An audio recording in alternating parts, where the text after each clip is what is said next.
Today, before we go to sleep, we will study Chapter 4 of the book Outwitting the Devil by Napoleon Hill, which was written in 1938. This recording is a treasure trove of insights for your personal development. These insights can be effortlessly absorbed by your mind and later reactivated during your slumber. To gain a deeper understanding of this revolutionary method, please refer to the channel's introductory video. Now, find a comfortable seated position.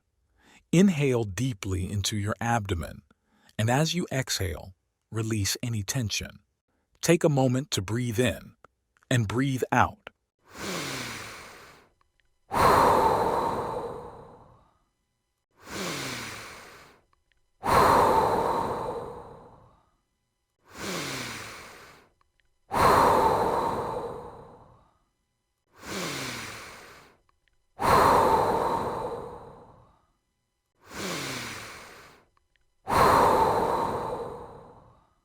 Now pay close attention and listen carefully with total concentration. Outwitting the Devil. Chapter 4. Drifting with the Devil. Q. Tell me first about your most clever trick, the one you use to ensnare the greatest number of people. A. If you force me to give away this secret, it will mean my loss of millions of people now living and still greater numbers of millions as yet unborn. I beg of you, permit me to pass this one question unanswered. Q. So His Majesty, the devil fears a mere humble earthbound creature. Is that right? A. It is not right, but it is true. You have no right to rob me of my most necessary tool of trade. For millions of years I have dominated earthbound creatures through fear and ignorance. Now you come along and would destroy my use of these weapons by forcing me to tell how I use them. Do you not realize that you will break my grip on every person who heeds this confession you are forcing from me? Have you no mercy? Have you no sense of humor? Have you no sportsmanship? Q. Stop stalling and start confessing. Who are you to ask mercy of one whom you would destroy if you could? Who are you to talk of sportsmanship and a sense of humor? You, who by your own confession have set up a living hell on earth, where you punish innocent people through their fears and ignorance. As for minding my own business, that is just what I am doing when I force you to tell how you control people through their own minds. My business, if it can be called a business, is helping to unlock the doors of the self-made prisons in which men and women are confined because of the fears you have planted in their minds. My greatest weapon over human beings consists of two secret principles by which I gain control of their minds. I will speak first of the principle of habit, through which I silently enter the minds of people. By operating through this principle, I establish, I wish I could avoid using this word, the habit of drifting. When a person begins to drift on any subject, he is headed straight toward the gates of what you earthbound call hell. Q. Describe all the ways in which you induce people to drift. Define the word and tell us exactly what you mean by it. I can best define the word drift by saying that people who think for themselves never drift, while those who do little or no thinking for themselves are drifters. A drifter is one who permits himself to be influenced and controlled by circumstances outside of his own mind. He would rather let me occupy his mind and do his thinking than go to the trouble of thinking for himself. A drifter is one who accepts whatever life throws in his way without making a protest or putting up a fight. He doesn't know what he wants from life and spends all of his time getting just that. A drifter has lots of opinions, but they are not his own. Most of them are supplied by me. A drifter is one who is too lazy mentally to use his own brain. That is the reason I can take control of people's thinking and plant my own ideas in their minds. Q. I think I understand what a drifter is. Tell me the exact habits of people by which you induce them to drift through life. Start by telling me when and how you first gain control of a person's mind. My control over the mind of a human being is obtained while the person is young. Sometimes I lay the foundation for my control of a mind before the owner of it is born, by manipulating the minds of that person's parents. Sometimes I go further back than this and prepare people for my control through what you earthbound call physical heredity. You see, therefore, I have two approaches to the mind of a person. Q. Yes. Go on and describe these two doors by which you enter and control the minds of human beings. A. As I have stated, I help to bring people into your world with weak brains by giving to them, before birth, as many as possible of the weaknesses of their ancestors. You call this principle physical heredity. After people are born, I make use of what you earthbound call environment as a means of controlling them. This is where the principle of habit enters. The mind is nothing more than the sum total of one's habits. One by one, I enter the mind and establish habits, which lead finally to my absolute domination of the mind. Q. Tell me of the most common habits by which you control the minds of people. That is one of my cleverest tricks. I enter the minds of people through thoughts which they believe to be their own. Those most useful to me are fear, superstition, avarice, greed, lust, revenge, anger, vanity, and plain laziness. Through one or more of these, I can enter any mind at any age, but I get my best results when I take charge of a mind while it is young, before its owner has learned how to close any of these 9 doors. Then I can set up habits which keep the doors ajar forever. Q. I am catching on to your methods. Now let us go back to the habit of drifting. Tell us all about that habit, since you say it is your cleverest trick in controlling the minds of people. As I said before, I start people drifting during their youth. I induce them to drift through school without knowing what occupation they wish to follow in life. Here I catch the majority of people. Habits are related. Drift in one direction and soon you will be drifting in all directions. I also use environmental habits to give me a definite grip on my victims. Q. I see. You make it your business to train children in the habit of drifting by inducing them to go through school without aim or purpose. Now tell me of some of your other tricks with which you cause people to become drifters. Well, my second best trick in developing the habit of drifting is one that I put into operation with the aid of parents and public school teachers and religious instructors. I warn you not to force me to mention this trick. Do not disclose this trick. If you do so, you will be hated by my co-workers who help me use this trick.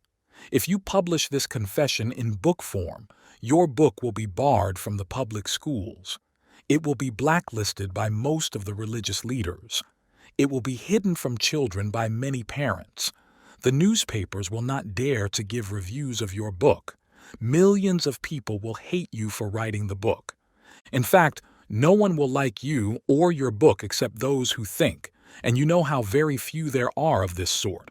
My advice to you is to let me skip the description of my second best trick. Q. So, for my own good, you wish to withhold the description of your second best trick. No one will like my book except those who think, eh? Very well, go ahead and answer.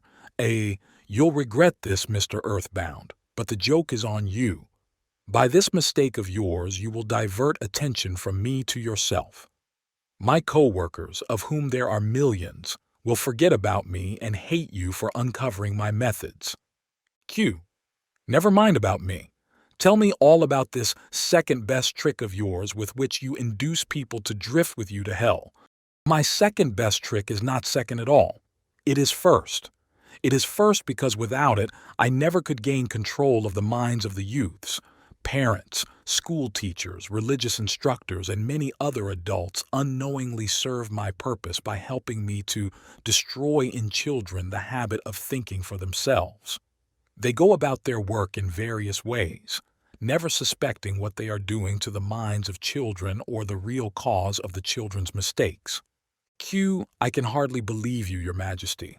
I have always believed that children's best friends were those closest to them, their parents, their school teachers, and their religious instructors. Where would children go for dependable guidance if not to those who have charge of them? That is where my cleverness comes in. There is the exact explanation of how I control 98% of the people of the world. I take possession of people during their youth, before they come into possession of their own minds, by using those who are in charge of them. I especially need the help of those who give children their religious instruction, because it is here that I break down independent thought and start people on the habit of drifting, by confusing their minds with unprovable ideas concerning a world of which they know nothing. It is here also that I plant in the minds of children the greatest of all fears, the fear of hell. Q. I understand that it is easy for you to frighten children with threats of hell, but how do you continue to make them fear you and your hell after they grow up and learn to think for themselves? Children grow up, but they do not always learn to think for themselves. Once I capture the mind of a child, through fear, I weaken that child's ability to reason and to think for himself, and that weakness goes with the child all through life. Q. Is that not taking unfair advantage of a human being by contaminating his mind before he comes into full possession of it? Everything is fair that I can use to further my ends. I have no foolish limitations of right and wrong. Might is right with me. I use every known human weakness to gain and keep control of the human mind. Q. I understand your devilish nature. Now let us get back to further discussion of your methods of inducing people to drift to hell here on earth. From your confession, I see that you take charge of children while their minds are young and pliable. Tell me more of how you use parents, teachers, and religious leaders to ensnare people into drifting. One of my favorite tricks is to coordinate the efforts of parents and religious instructors so they work together in helping me to destroy the children's power to think for themselves. I use many religious instructors to undermine the courage and power of independent thought of children by teaching them to fear me. But I use parents to aid the religious leaders in this great work of mine. Q. How do parents help religious leaders destroy their children's power to think for themselves? I never heard of such a monstrosity. I accomplish this through a very clever trick. I cause the parents to teach their children to believe as the parents do in connection with religion, politics, marriage, and other important subjects. In this way, as you can see, when I gain control of the mind of a person, I can easily perpetuate the control by causing that person to help me fasten it upon the minds of his offspring. Q. In what other ways do you use parents to convert children into drifters? I cause children to become drifters by following the example of their parents, most of whom I have already taken over and bound eternally to my cause. In some parts of the world, I gain mastery over children's minds and subdue their willpower in exactly the same way that men break and subdue animals of lower intelligence. It makes no difference to me how a child's will is subdued as long as it fears something. I will enter its mind through that fear and limit the child's power to think independently. Q. It seems that you go out of your way to keep people from thinking. Yes, accurate thought is death to me. I cannot exist in the minds of those who think accurately. I do not mind people thinking as long as they think in terms of fear, discouragement, hopelessness, and destructiveness. When they begin to think in constructive terms of faith, courage, hope, and definiteness of purpose, they immediately become allies of my opposition and are therefore lost to me. Q. I am beginning to understand how you gain control of the minds of children through the help of their parents and religious instructors, but I do not see how the school teachers help you in this damnable work. School teachers help me gain control of the minds of children not so much by what they teach the children as because of what they do not teach them. The entire public school system is so administered that it helps my cause by teaching children almost everything except how to use their own minds and think independently. I live in fear that someday some courageous person will reverse the present system of school teaching and deal my cause a death blow by allowing the students to become the instructors, using those who now serve as teachers only as guides to help the children establish ways and means of developing their own minds from within. When that time comes, the school teachers will no longer belong to my staff. Q. I was under the impression that the purpose of all schooling was to help children to think. A. That may be the purpose of schooling, but the system in most of the schools of the world does not carry out the purpose. School children are taught not to develop and use their own minds, but to adopt and use the thoughts of others. This sort of schooling destroys the capacity for independent thought, except in a few rare cases where children rely so definitely upon their own willpower that they refuse to allow others to do their thinking. Accurate thought is the business of my opposition, not mine. Q. What relationship, if any, has your opposition with the homes, the churches, and the schools? Your reply to this question should be interesting. A. Here is where I make use of some more of my clever tricks. I cause it to appear that everything done by the parents, the school teachers, and the religious instructors is being done by my opposition. This diverts attention from me while I manipulate the minds of the young. When religious instructors try to teach children the virtues of my opposition, they generally do so by frightening them with my name. That is all I ask of them. I kindle the flame of fear into proportions which destroy the child's power to think accurately. In the public schools, the teachers further my cause by keeping the children so busy cramming non-essential information into their minds, they have no opportunity to think accurately or to analyze correctly the things their instructors teach them. Q. Do you claim, for your cause, all those who are bound by the habit of drifting? A. No. Drifting is only one of my tricks through which I take over the power of independent thought. Before a drifter becomes my permanent property, I must lead him on and ensnare him with another trick. I will tell you about this other trick after I finish describing my methods of converting people into drifters. Q. Do you mean you have a method by which you can cause people to drift so far away from self-determination that they can never save themselves? Yes, a definite method, and it is so effective it never fails. Q. Do I understand you to claim your method is so powerful your opposition cannot reclaim those whom you have permanently ensnared through drifting? A. I claim just that. Do you think I would control so many people if my opposition could prevent me? Nothing can stop me from controlling people except people themselves. Nothing can stop me except the power of accurate thought. People who think accurately do not drift on any subject. They recognize the power of their own minds. Moreover, they take over that power and yield it to no person or influence. Q. Go ahead and tell me more of the methods by which you cause people to drift to hell with you.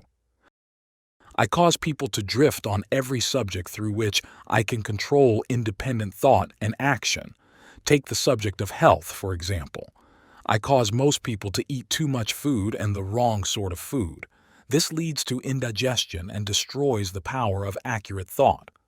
If the public schools and the churches taught children more about proper eating, they would do my cause irreparable damage. Marriage. I cause men and women to drift into marriage without plan or purpose, designed to convert the relationship into harmony. Here is one of my most effective methods of converting people into the habit of drifting. I cause married people to bicker and nag one another over money matters. I cause them to quarrel over the bringing up of their children. I engage them in unpleasant controversies over their intimate relationships and in disagreements over friends and social activities. I keep them so busy finding fault with one another that they never have time to do anything else long enough to break the habit of drifting. Occupation. I teach people to become drifters by causing them to drift out of school into the first job they can find, with no definite aim or purpose except to make a living. Through this trick, I keep millions of people in fear of poverty all their lives. Through this fear, I lead them slowly but surely onward until they reach the point beyond which no individual ever has broken the drifting habit. Savings. I cause people to spend freely and to save sparingly or not at all until I take complete control of them through their fear of poverty. Environment.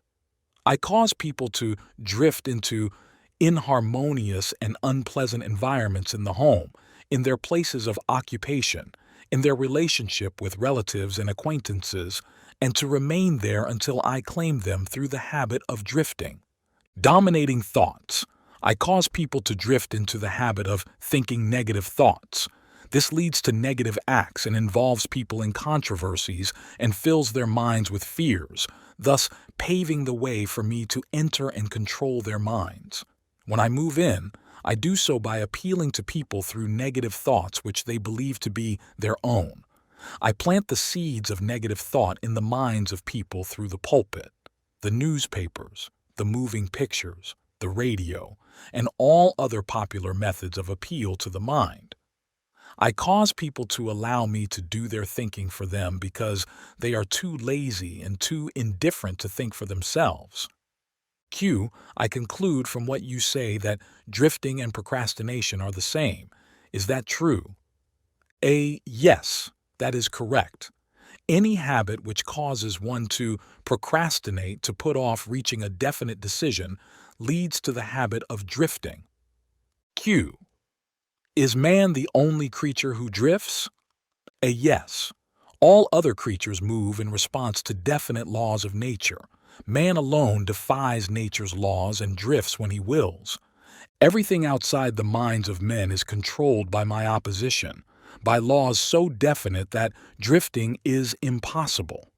I control the minds of men solely because of their habit of drifting, which is only another way of saying that I control the minds of men only because they neglect or refuse to control and use their own minds. Q. This is getting to be pretty deep stuff for a mere human being. Let us get back to the discussion of something less abstract. Please tell me how this drifting habit affects people in the everyday walks of life, and tell me in terms the average person can understand.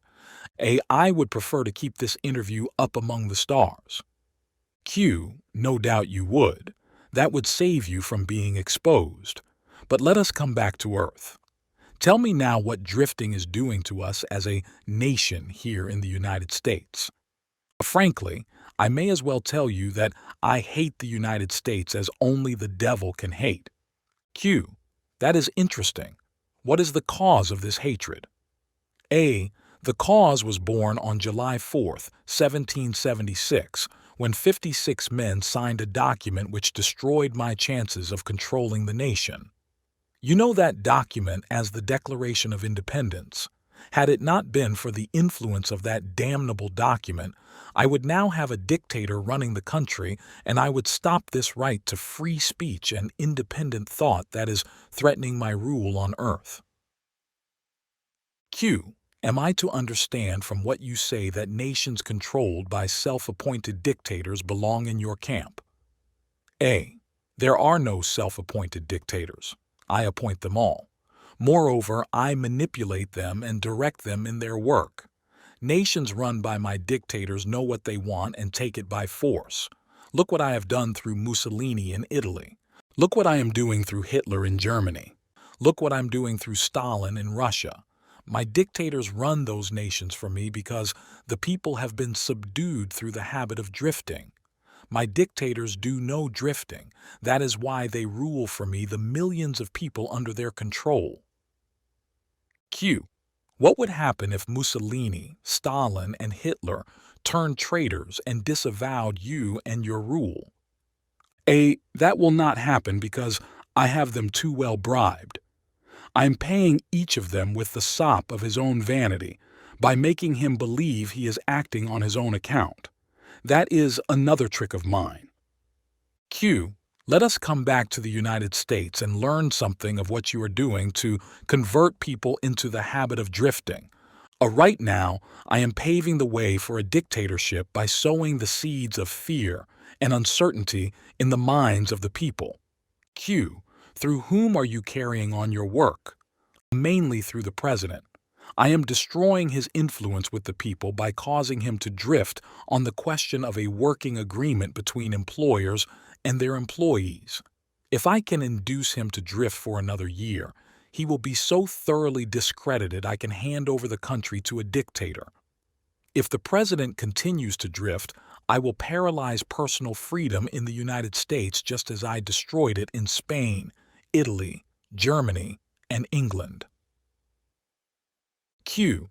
What you say leads me to the conclusion that drifting is a weakness which inevitably ends in failure, whether among individuals or nations. Is that your claim? Drifting is the most common cause of failure in every walk of life. I can control anyone whom I can induce to form the habit of drifting on any subject. The reason for this is twofold. First, the drifter is just so much putty in my hands to be molded into whatever pattern I choose, because drifting destroys the power of individual initiative. Second, the drifter cannot get help from my opposition because the opposition is not attracted to anything so soft and useless. Q. Is that why a few people are wealthy while the majority of people are poor? A. That is exactly the reason. Poverty, like physical illness, is a contagious disease. You find it always among the drifters, never among those who know what they want and are determined to get just that. It may mean something to you when I call your attention to the fact that the non-drifters, whom I do not control, and those who possess most of the wealth of the world, happen to be the same people. Q. I have always understood that money was the root of all evil, that the poor and the meek would inherit heaven, while the wealthy would pass into your hands. What have you to say of that claim? Men who know how to get the material things of life generally know how to keep out of the hands of the devil as well. The ability to acquire things is contagious. Drifters acquire nothing except that which no one else wants. If more people had definite aims and stronger desires for material and spiritual riches, I would have fewer victims. Q. I assume, from what you say, that you do not claim fellowship with the industrial leaders. Evidently, they are not friends of yours. Friends of mine? I'll tell you what sort of friends of mine they are. They have belted the entire country with good roads, thus bringing into close communion the people of both city and country. They have converted ores into steel with which they have built the skeletons of great skyscrapers. They have harnessed electrical power and converted it into 1,000 uses, all designed to give man time to think. They have provided through the automobile personal transportation to the humblest citizen, thus giving to everyone the freedom of travel. They have provided every home with instantaneous news of what is happening in all parts of the world through the aid of the radio. They have reared libraries in every city, town, and hamlet, and have filled them with books giving to all who read a complete outline of the most useful knowledge mankind has gathered from his experiences. They have given the humblest citizen the right to express his own opinion on any subject, anytime, anywhere, without fear of molestation. And they have seen to it that every citizen may help make his own laws, levy his own taxes, and manage his own country through the ballot. These are but some of the things the industrial leaders have done to give every citizen the privilege of becoming a non-drifter. Do you think these men have helped my cause? Q. Who are some of the present-day non-drifters over whom you have no control? A. I have control over no non-drifter, present or past. I control the weak, not those who think for themselves. Q. Go ahead and describe a typical drifter. Give your description point by point so I can recognize a drifter when I see him. A. The first thing you will notice about a drifter is his total lack of a major purpose in life. He will be conspicuous by his lack of self-confidence. He will never accomplish anything requiring thought and effort. He spends all he earns and more too, if he can get credit. He will be sick or ailing from some real or imaginary cause, and calling to high heaven if he suffers the least physical pain. He will have little or no imagination. He will lack enthusiasm and initiative to begin anything he is not forced to undertake, and he will plainly express his weakness by taking the line of least resistance whenever he can do so. He will be ill-tempered and lacking in control over his emotions. His personality will be without magnetism, and it will not attract other people. He will have opinions on everything but accurate knowledge of nothing. He may be jack of all trades but good at none. He will neglect to cooperate with those around him, even those on whom he must depend for food and shelter. He will make the same mistake over and over again, never profiting by failure. He will be narrow-minded and intolerant on all subjects, ready to crucify those who may disagree with him. He will expect everything of others but be willing to give little or nothing in return. He may begin many things, but he will complete nothing. He will be loud in his condemnation of his government, but he will never tell you definitely how it can be improved. He will never reach decisions on anything if he can avoid it, and if he is forced to decide, he will reverse himself at the first opportunity. He will eat too much and exercise too little. He will take a drink of liquor if someone else will pay for it. He will gamble if he can do it on the cuff. He will criticize others who are succeeding in their chosen calling. In brief, the drifter will work harder to get out of thinking than most others work in earning a good living. He will tell a lie rather than admit his ignorance on any subject. If he works for others, he will criticize them to their backs and flatter them to their faces. Q. You have given me a graphic description of the drifter. Please now describe the non-drifter so that I may recognize him on sight. The first sign of a non-drifter is this. He is always engaged in doing something definite, through some well-organized plan which is definite. He has a major goal in life toward which he is always working, and many minor goals, all of which lead toward his central scheme. The tone of his voice, the quickness of his step, the sparkle in his eyes, the quickness of his decisions clearly mark him as a person who knows exactly what he wants and is determined to get it, no matter how long it may take or what price he must pay. If you ask him questions, he gives you direct answers and never falls back on evasions or resorts to subterfuge. He extends many favors to others, but accepts favors sparingly or not at all. He will be found up front whether he is playing a game or fighting a war. If he does not know the answers, he will say so frankly. He has a good memory, never offers an alibi for his shortcomings. He never blames others for his mistakes, no matter if they deserve the blame. He used to be known as a go-getter, but in modern times, he is called a go-giver. You will find him running the biggest business in town, living on the best street, driving the best automobile, and making his presence felt wherever he happens to be. He is an inspiration to all who come into contact with his mind. The major distinguishing feature of the non-drifter is this. He has a mind of his own and uses it for all purposes. Q. Is the non-drifter born with some mental, physical, or spiritual advantage not available to the drifter? No. The major difference between the drifter and the non-drifter is something equally available to both.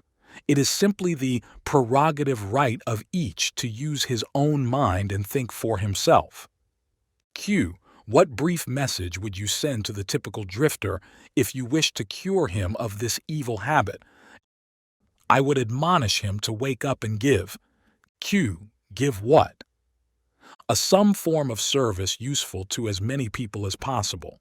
Q. So the non-drifter is supposed to give, is he? Yes, if he expects to get. And he must give before he gets. Q. Some people doubt that you exist.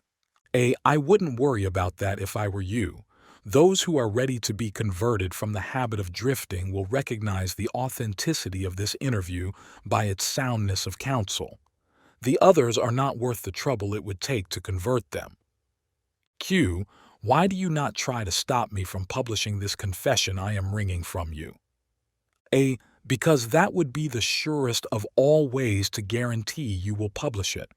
I have a better plan than trying to suppress publication of my confession. I will urge you to go ahead with the publication, then sit back and watch you suffer when some of my faithful drifters begin to make things hot for you. I will not need to deny your story.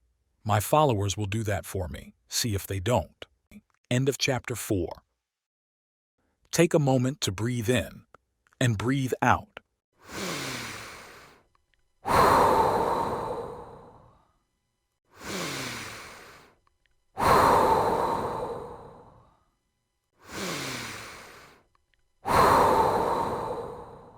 Stay focused and reflect on what you've just heard. In the comments section, share the main message or key takeaway you've gleaned from this recording. This simple task will aid in your reflection and internalization of the information. Remember, repetition is the key. By playing this recording every night before sleep, you're instructing your sleeping mind on what to consolidate. Once you've completed this, head to bed immediately and let your subconscious mind work its magic. Don't forget to subscribe to the channel and hit the notification bell to stay updated with our latest content. Good night.